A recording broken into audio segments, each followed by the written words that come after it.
Esse buraco, né, dessa suplência, ele aparece. Queria assim mostrar só por cima para vocês o que Lacan constrói no seminário 3 e no texto das questões preliminares, que é um resumo do seminário 3, né? Ele começa com um esquema que já foi desenvolvido antes, que foi o esquema L. Eu não vou explicar isso agora, gente, mas juro que terei essa oportunidade no curso. Mas, enfim, ele começa com esse esquema L, aí ele vai para o R. Isso aqui significa o esquema da neurose, que foi o que a Vivi falou antes. Né? A gente tem a função materna, temos a função paterna, temos a criança aqui e temos o significante fálico fazendo esse intermédio. E aqui se forma um registro do imaginário e do simbólico, e aqui no meio a realidade, não é o real. O registro do real ainda não aparece nos esquemas de Lacan. Aqui é a realidade propriamente dita, que está entre o imaginário e o simbólico. Depois, desse esquema R, ele pega o Schreber e fala como é que é um esquema desses para um psicótico em surto. E aí ele cria um esquema doidão, né, que assim, vira isso aqui, tá? Aquele esquema vem para esse aqui, então esse R aqui deixa, né, a realidade fica aqui, e temos aqui essas duas bolinhas aqui, são esses pontos que precisa de uma suplência. São os pontos que têm a falta do significante do nome do pai, para Lacan, né? Aqui, é aqui que forma. Temos aqui uma falta do pai, o pai zero, né? O significante nome do pai, e, por consequência, o significante da função fálica também é zero. E é por isso que forma esse esquema todo doido de, bom, esse é o esquema de Schreber realmente no surto dele. Mas aí, né, esse é o segundo paradigma. O que acontece com o terceiro? O terceiro, a gente, bom, passamos pelo imaginário, pelo caso Aimé, fomos para o simbólico com a análise da Vivi das irmãs Papin e a análise de Lacan do caso Schreber, com o simbólico, e para o real, ele começa e ele dá um exemplo do caso de James Joyce. James Joyce foi um escritor irlandês, muito famoso, que escreveu um livro que é completamente indecifrável, que até hoje, né, por anos, e assim, faz o quê? 100 anos?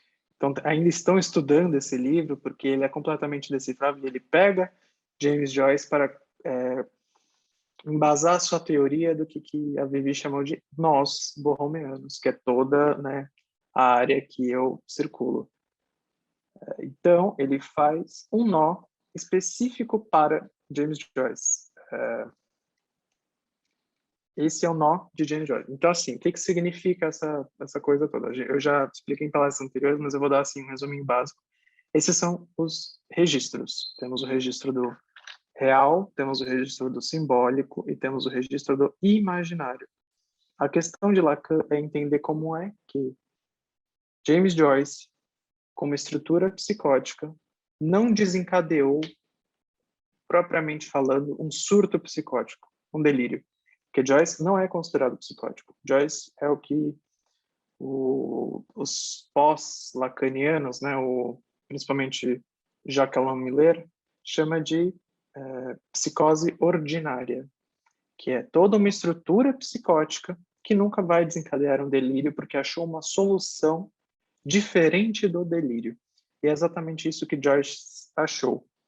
Joyce achou o conceito, né, que é o nome do seminário 23, que é o sintoma. Sintoma com H. É isso que Joyce conseguiu desenvolver na sua escrita. E é exatamente essa rodinha aqui que enlaça o nó de Joyce de um jeito que ele se mantém borromeano e não desencadeia um delírio. Por quê? Eu vou explicar um pouquinho melhor assim como Lacan pensa o nó.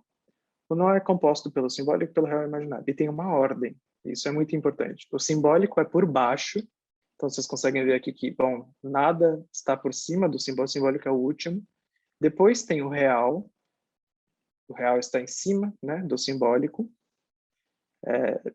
Em cima do simbólico. E o imaginário por cima do todos. Essa é a ordem que ele teoriza a coisa toda. O que acontece em Joyce? Joyce tem o seu nó assim.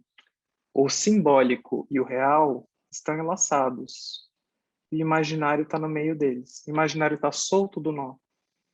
Isso é muito característico, né, de estruturas psicóticas específicas. Bom, eu não vou entrar agora, mas a questão é que o imaginário está solto, né, e a gente precisa começar. Ele precisa de uma forma para que esse imaginário solto e esse real e simbólico junto formem um nó borromeano. Então ele faz um santoma. O santoma une os três de uma maneira singular, de uma maneira que não desencadeia delírio. Nos nossos casos, os casos tanto eu acho que da Christine, principalmente porque a irmã dela talvez tenha sido um pouco puxada, e da Aimee, o nó seria diferente. O nó seria da paranoia, não seria igual ao de Joyce. Diferente do de Joyce, o da paranoia se parece assim.